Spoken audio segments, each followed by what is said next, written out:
नील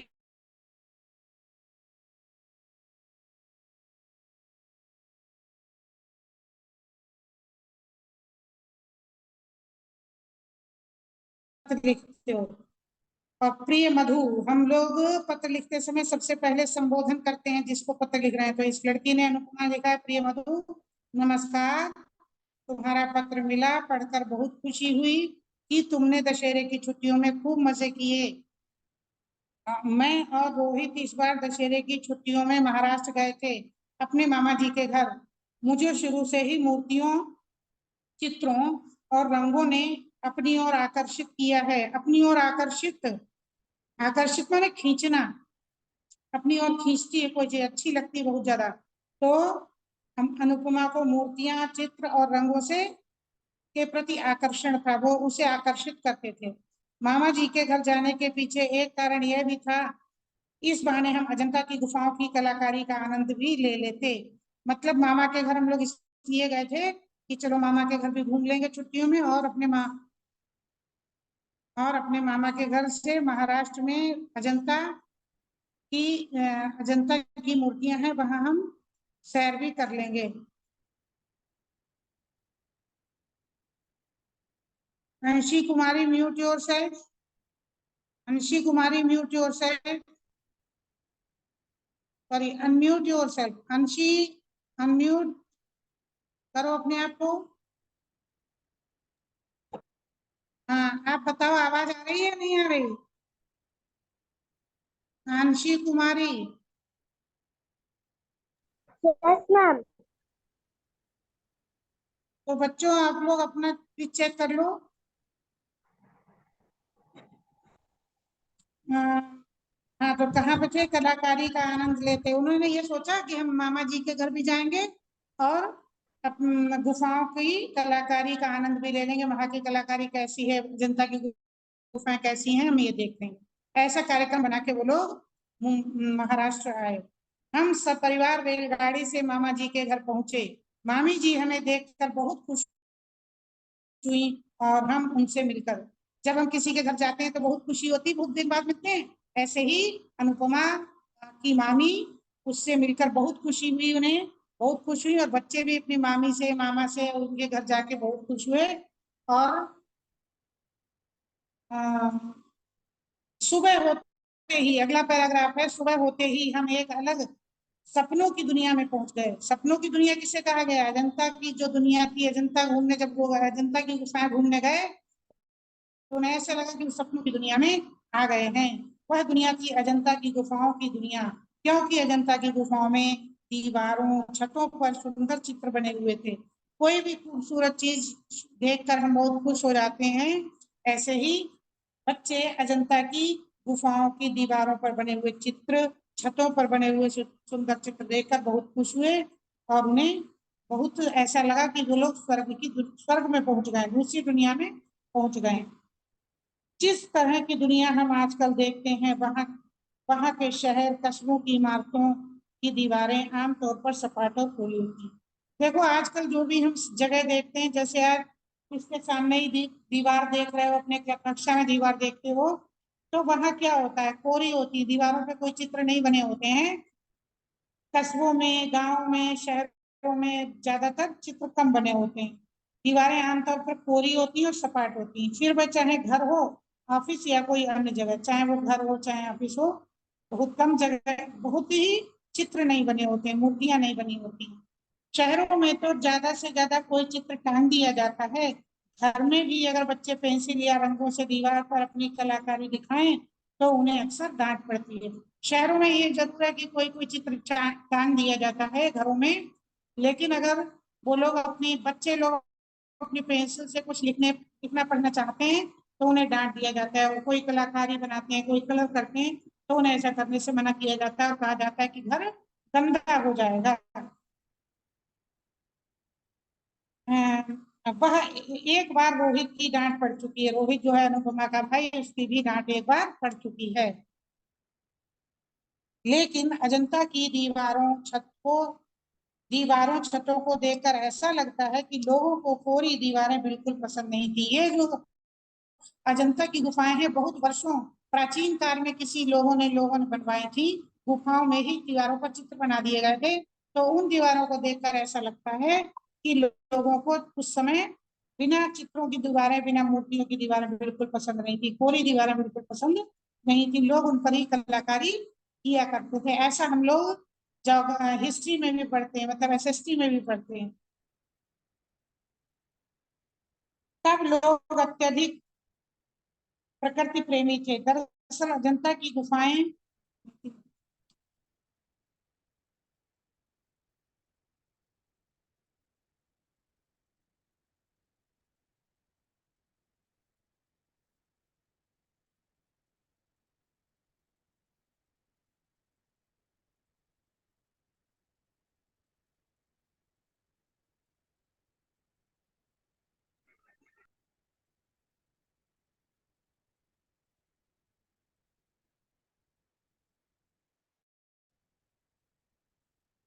चलो लेसन आगे पढ़ते हैं। दरअसल अजंता की गुफाएं जैसे, तब लोग अत्यधिक प्रकृति प्रेमी थे। प्रकृति क्या होता है, प्रकृति प्रेमी क्या होता है? जो हमारी प्रकृति में है, हमारे वातावरण में है, उनसे सबसे प्यार होना। पेड़ पौधे, फूल पत्ती, पहाड़, नदी, तालाब, सूरज, चांद आदि से प्यार होना प्रकृति प्रेमी होना है। दरअसल पुराने समय में लोग प्रकृति से बहुत प्रेम करते थे।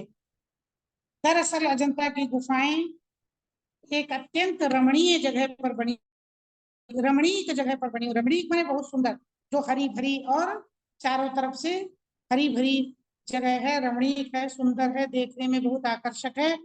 ऐसे स्थान पर गुफाएं बनी हुई हैं। गुफाओं के अंदर, गुफाओं के भीतर बड़े बड़े कमरे, मंदिर और सभागृह हैं। गुफाओं के अंदर क्या है, बड़े बड़े कमरे, बड़े बड़े कमरे हैं, और उनके अंदर मंदिर भी हैं, और सभागृह माने जहाँ मीटिंग्स होती थी पुराने समय में, ऐसे सभागृह भी हैं। इन्हीं की छतों और दीवारों पर चित्र और मूर्तियां बनी है। जो कमरे हैं उन्हीं की दीवारों पर, दीवारों की छतों पर और दीवारों पर मूर्तियां बनी हुई। उन कमरों की दीवारों और छतों पर मूर्तियां बनी हुई हैं। उन्हीं को देखने आज भी लोग जाते हैं। प्राचीन समय में लोगों ने बनाई थी, और हम आगे पढ़ेंगे कि ये किसने बनाई थी। अभी आप लोग इतना ही जानो कि ये केवल गुफाएं थी, यहाँ पे बहुत सारे चित्र बने थे, और ये बहुत रमणीक स्थान पर थी। हरी भरी हरियाली फैली थी चारों ओर, तो जाने वाले को और भी अच्छा लगता था। ये गुफाएं अलग अलग समय में बनी हैं। ये गुफाएं जो है एक बार में नहीं बनी, कई गुफाएं हैं। कई गुफाओं में चित्रकारी की गई है, मंदिर है, सभागृह है, कमरे हैं। तो ये एक जगह पे नहीं बनी, एक समय में नहीं बनी है, ये अलग अलग काल में बनी है, अलग अलग समयों में ये बनाई गई है। जैसे पहले बहुत बना दिया गया, फिर कुछ समय बीतने के बाद दूसरे लोगों ने वहां पे कलाकारी की है, दूसरे लोगों ने वहां बनाया। कुछ गुफाएं तो 2000 साल पुरानी है, कुछ गुफाएं तो 2000 वर्ष पुरानी हैं, तो कुछ लगभग 1600 साल, कुछ 1600 साल पुरानी है, कुछ 2000 वर्ष पुरानी है। तो इन दोनों के बीच में 400 वर्ष का अंतर है। तो तभी लेखक ने कहा है ये गुफाएं जो हैं अलग अलग समयों में बनाई गई हैं। क्या तुम जानती हो कि ये गुफाएं किसने बनवाई थी? अब ये अनुपमा अपनी सहेली से पत्र में ही लिखकर पूछ रही है, क्या तुम्हें पता है ये गुफाएं किसने बनवाई थी? तो वो अपने आप जवाब भी लिख रही है। अजंता के आसपास के शहरों में जो धनी व्यापारी या किसान रहते थे, उन्होंने ये गुफाएं बौद्ध भिक्षुओं के रहने और उपासना करने के लिए बनवाई थी। कहा किसके लिए बनाई थी? बौद्ध भिक्षुओं के लिए। बौद्ध धर्म जानते हो, जिसमें गौतम बुद्ध के अनुयायी होते हैं, उसको हम बौद्ध धर्म कहते हैं। बौद्ध एक बहुत बड़ा धर्म है, जिसमें जिन लोगों के उपासना करने के लिए, मैंने पूजा पाठ करने के लिए, साधना करने के लिए, ध्यान करने के लिए, भिक्षुओं के रहने के लिए, भिक्षुकों के रहने के लिए ये गुफाएं बनवाई गई थी। अजंता की गुफाएं बनवाई गई थी। अब सवाल उठता है, ये बनवाई किसने? अजंता के आसपास के शहरों में जो धनी व्यापारी या किसान रहते थे, उन्होंने ये गुफाएं बौद्ध भिक्षुओं के रहने और उपासना करने के लिए बनवाई थी। जो अजंता जो स्थान है, उसके आसपास जो गांव या शहर है, वहां पे जो लोग किसान रहते थे, धनी लोग रहते थे, व्यापारी लोग रहते थे, बिजनेसमैन जो लोग रहते थे, उन्होंने ये गुफाएं बनवाई हैं बौद्ध भिक्षुओं के उपासना करने के लिए, ध्यान करने के लिए, पढ़ने पढ़ाने के लिए। दरअसल बौद्ध भिक्षुओं को इन गुफाओं में रहकर पढ़ना पढ़ाना, ध्यान लगाना पसंद था। इन गुफाओं में बौद्ध भिक्षु बैठकर पढ़ते थे, लोगों को पढ़ाते भी थे, ग्रुप में रहते थे वो लोग, और ध्यान भी करते थे, पूजा पाठ भी करते थे। अब हम कुछ प्रश्न करेंगे, आप लोग जवाब दीजिएगा, चैट बॉक्स में लिखिएगा, ठीक। सबसे पहली बात कि यह पत्र किसने और किसको लिखा। यह पत्र किसने किसको लिखा, ये आप अपने चैट। पहला प्रश्न है, यह पत्र किसने किसको लिखा।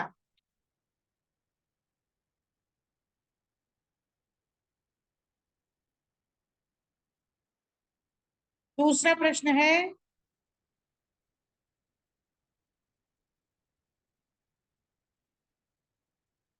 अनुपमा और उसका भाई कहाँ गए थे। अनुपमा और उसका भाई कहाँ गए थे। जो हमने अभी पढ़ाया है उसके ऊपर प्रश्न कर रहे हैं हम। अनुपमा और उसका भाई कहाँ गए थे।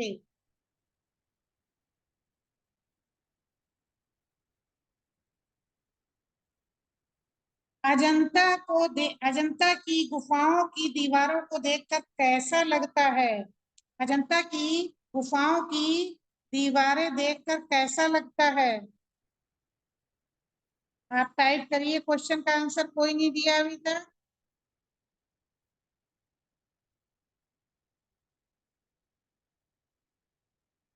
पहला आंसर आया है, महाराष्ट्र गए थे मामी के घर।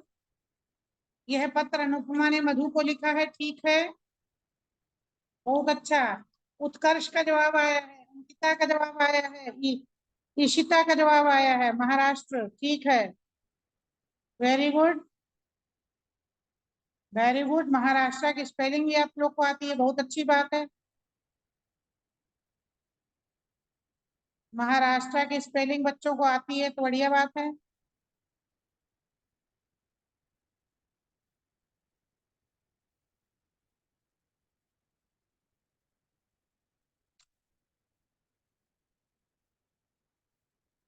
महाराष्ट्र की स्पेलिंग बच्चों में लिखिए। पहले का आंसर है मधु, अनुपमा ने मधु को पत्र लिखा है। दूसरे का आंसर है रोहित, सॉरी, दोनों अनुपमा और उसका भाई कहाँ गए थे, तो इसका आंसर बहुत बच्चों ने दिया है, बहुत सारे बच्चों ने दिया। आशुतोष कुमार, वीवो 951, नाम से नहीं आते हो आप। आदित्य रॉय ने दिया है। अंकिता सिंह 5B ने दिया है। आयुष कुमार ने दिया है मुंबई है इन महाराष्ट्र। बेटा महाराष्ट्र मुंबई में है, महाराष्ट्र जो है मुंबई की राजधानी है। तो आपने दो प्रश्नों का जवाब दिया, एक का जवाब नहीं दिया। हमने तीसरा प्रश्न पूछा था, अजंता की गुफाओं की दीवारों और छतों को देखकर कैसा लगता था। अजंता की दीवारों और छतों को देखकर ऐसा लगता था, इसका आंसर हम लिख रहे हैं, आप देखो। अजंता की दीवारों,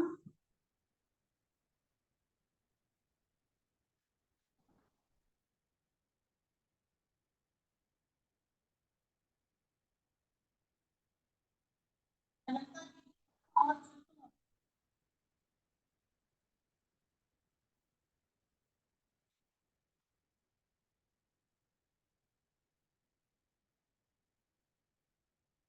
लगता है कि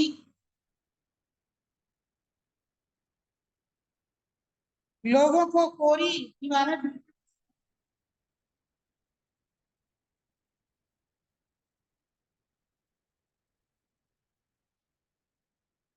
कोरी कोरी दीवारें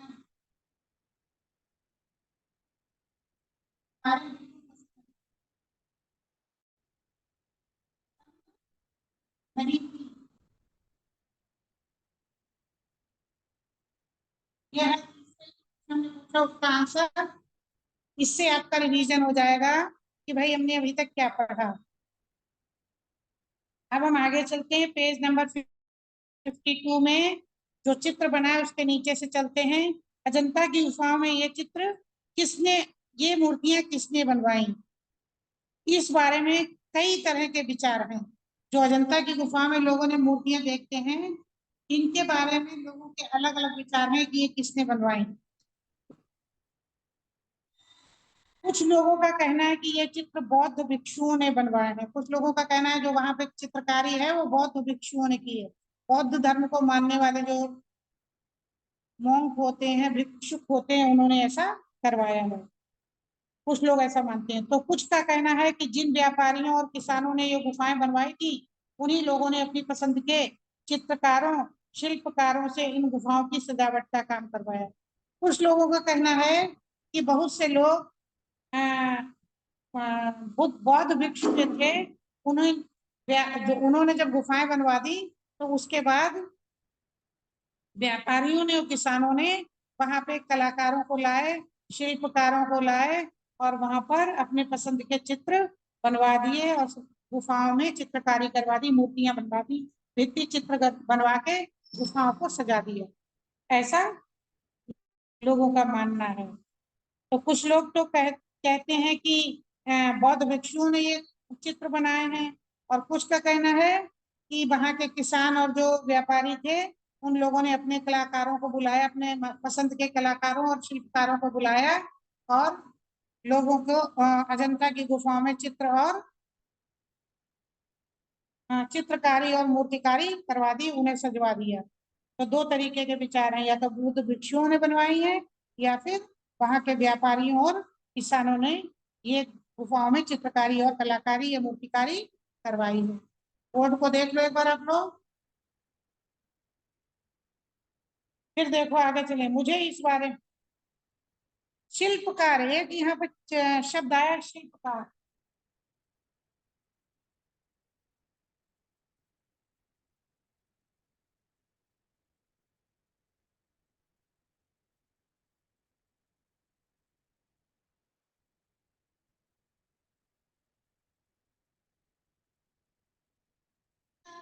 बहुत बढ़िया वाला मूर्तिकार जो पत्थर काट काट के चीजें बनाता है उसे कहते हैं हम शिल्पकार। शिल्पकार यहाँ शब्द आया, तो शिल्पकार का आप लोग अर्थ देख लीजिए। शिल्पकार माने होते मूर्तियां बनाने वाला, पत्थर पे नक्काशी करने वाला। शिल्पकार कौन होता है? पत्थर पे नक्काशी करने वाला, पत्थर काट कर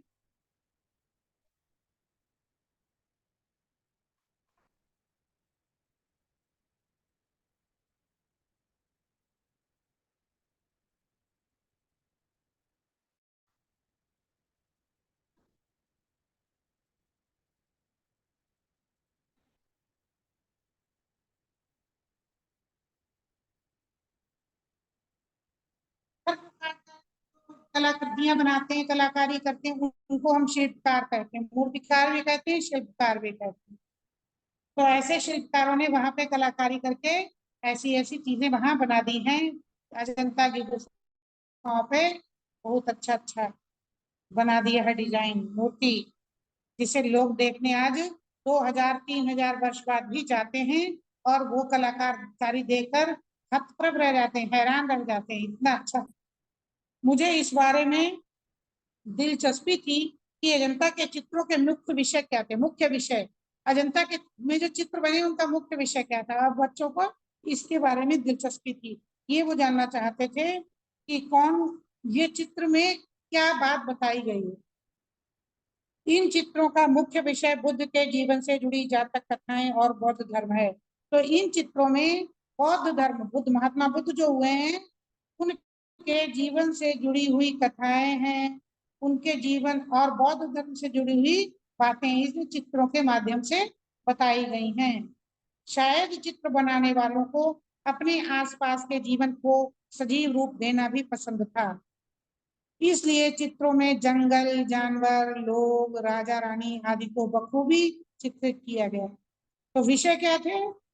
जातक कथाओं को विषय बनाया गया था। महात्मा बुद्ध के जीवन से जुड़ी हुई जो कहानियां हैं, उनसे संबंधित चित्र, उनके चित्र उन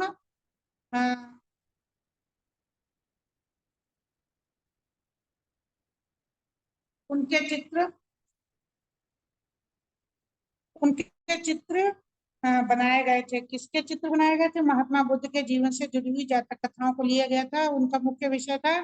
इसके अलावा बौद्ध धर्म की जो कथाएं हैं उन्हें उस चित्रों का विषय बनाया गया था। इसके अलावा जो प्रकृति से संबंधित चीजें थी, जैसे जंगलों के चित्र थे, जानवर, लोगों के चित्र थे, राजा रानी, ये सब चीजें बखूबी बखूबी माने बहुत सुंदरता से, बहुत खूबी से, बहुत अच्छी तरीके से इन चित्रों को बनाया गया। बखूबी एक शब्द है, इसका मतलब है अच्छी तरीके से, बहुत अच्छे से।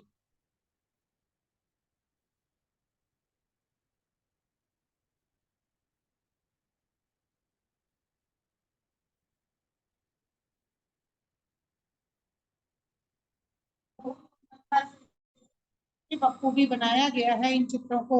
इन चित्रों को पर्वतों को, जंगलों को, जानवरों को, राजा रानी आदि को, लोगों को बखूबी चित्रित किया गया। चित्रित करना माने चित्र के द्वारा दिखाना, चित्र बनाना। अजंता के चित्रों को देखकर एक बात और पता चलती है, वह यह कि उन दिनों लोग अपने जीवन व उसकी बातों को से बहुत लगाव रखते थे। उस समय की जो कलाकारी है, अजंता की गुफाएं हैं, उससे देखकर ये पता चलता है कि वो लोग अपने जीवन से बहुत लगाव रखते थे।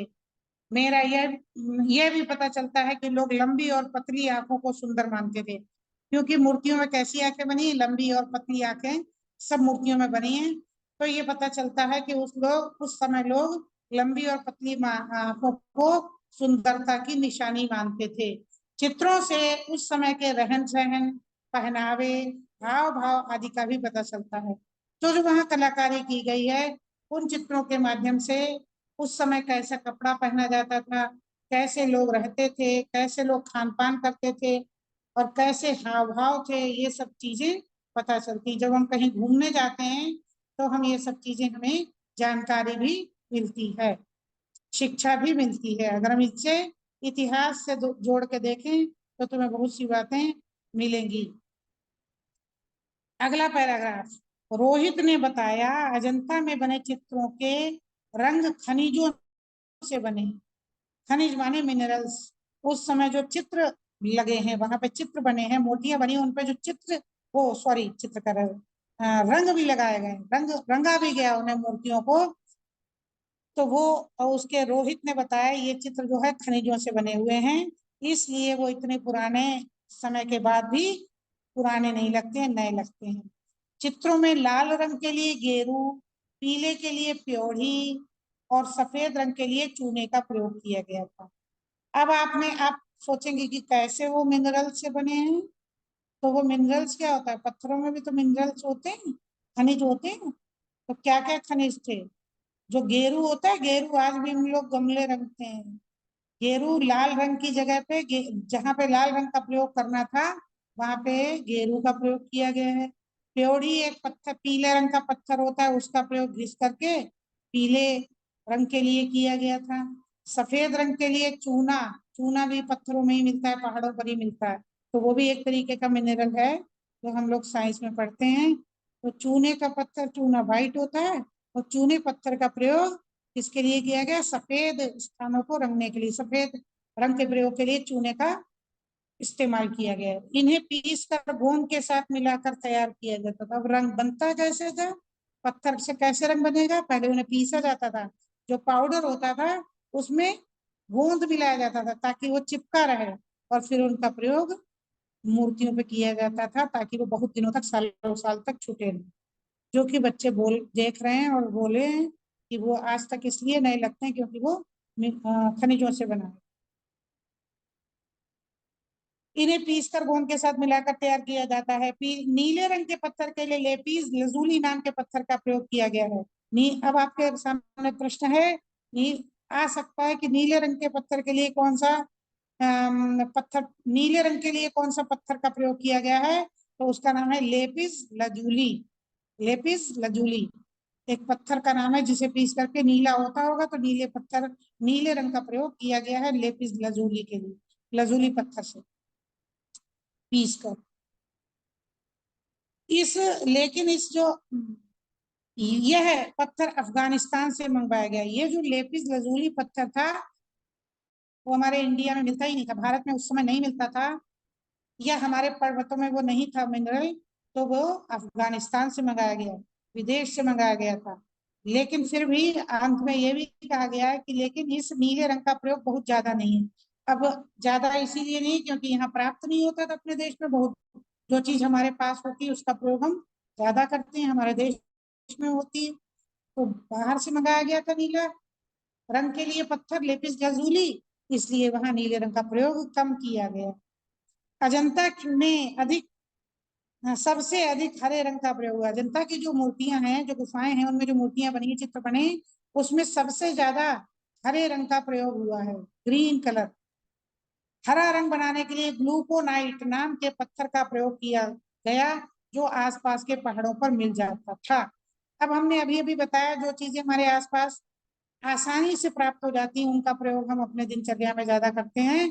तो लेपिस लजूली अफगानिस्तान से मंगाया गया था, इसलिए वहां महंगा था या महंगा पड़ता होगा, इसलिए प्राप्त नहीं हो पाता था, इसलिए उसका प्रयोग कम हुआ है नीले रंग का।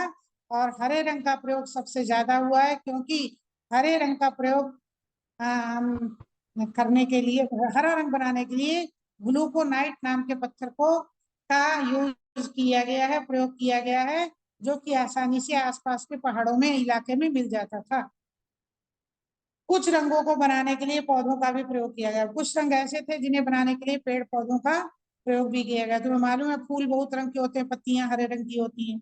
जैसे होठों के लिए लाल रंग, होठों में जब जो चीज होठों पे कैसा रंग चित्र में दिखाई देता है तुम्हें, लाल रंग, तो वो लाल रंग किससे बनता था, फूलों के जो रस होते हैं उससे। लेकिन ये रंग तो अब उड़ गया है, पौधों से बनने वाले रंग जल्दी उड़ जाते हैं, जो पेड़ पौधों से जो रंग बनते हैं वो जल्दी उड़ जाते हैं, लेकिन वहां लाल रंग का प्रयोग हुआ है, कहीं कहीं दिखाई देता है। वास्तव में अजंता के चित्रों को कई लोगों ने मिलकर बनाया है। अब ये इतनी बड़ी बड़ी गुफाएं, इतनी खूबसूरत गुफाएं, इतने तरीके के पत्थर का प्रयोग जहाँ हुआ है और इतनी खूबसूरत है कि आज भी लोग उन्हें देखने जाते हैं और हैरान रह जाते हैं। तो ऐसी गुफाएं किसी एक व्यक्ति ने नहीं बनाई है, बहुत सारे लोगों ने मिलकर बनाई हैं। कुछ कलाकार केवल मानव आकृतियां बनाते थे, कुछ कलाकार जो थे उसमें केवल मानव के चित्र बनाते थे, आदमियों के चित्र बनाते थे। कुछ कलाकार जानवरों के ही चित्र बनाते थे, कुछ पेड़ पौधों के चित्र बनाते थे, तो कुछ चित्रों में रंग भरने का काम करते थे। अजंता के चित्र अनेक कलाकारों की मिली जुली प्रतिभा के उत्कृष्ट नमूने हैं। तो अजंता में जो गुफाएं हैं उनमें जो चित्र बने हैं, कलाकारी की गई है, वो कलाकारों की मिली जुली, मतलब मिला के लोगों ने, बहुत सारे लोगों ने एक साथ मिलकर काम किया तो अजंता की गुफाएं तैयार हुई। ये मिली जुली प्रतिभा के उत्कृष्ट नमूने हैं। प्रतिभा क्या होता है, होशियारी, उनकी कलाकारी, उनकी कला, उनके अंदर जो छुपे गुण है उसे हम प्रतिभा कहते हैं। प्रतिभा माने गुण, और उत्कृष्ट माने सबसे अच्छे नमूने। उत्कृष्ट माने सबसे अच्छा, सबसे श्रेष्ठ। अजंता के चित्रों ने कलाकारी ने हम सभी का मन मोह लिया। अजंता के चित्रों ने और कलाकारी ने, बच्चे लिख रहे हैं, अनुपमा ने लिखा है पत्र में कि हम सबका मन मोह लिया, मतलब मन हमारा बिल्कुल उसके ऊपर मोहित हो गया, बहुत अच्छा लगा हमको। मन मोह लेना एक मुहावरा है। मन मोह लेना माने किसी चीज को, किसी के मन को अपने ओर बिल्कुल अपनी मुट्ठी में कर लेना, बार बार देखने का मन करता है, तो ऐसे कहते हैं मन मोह लिया। फूल इतना सुंदर है कि मेरा मन मोहित हो गया, मतलब मन मोहना माने मन को बहुत अच्छा लगना, मन मोहित हो जाना, मन माने मन मुग्ध हो जाना। हमारी संस्कृति कितनी समृद्ध है, अजंता इस बात का प्रमाण है। अब ये देखो, ये वाक्य बड़ा ही अच्छा है कि हमारी जो भारतीय संस्कृति है इसमें कैसे कैसे कलाकार हुए हैं, कितनी पुराने समय में पत्थरों को काट काट कर, गुफाओं में, जंगलों के भीतर गुफाएं हैं, गुफाओं को काट कर चित्र बनाने का काम कितना कठिन होता है, फिर भी उन लोगों ने ऐसा बनाया। बड़ी मेहनत है और बड़ी ही कलाकारी का ये उदाहरण है, और हमें ये इन कलाकृतियों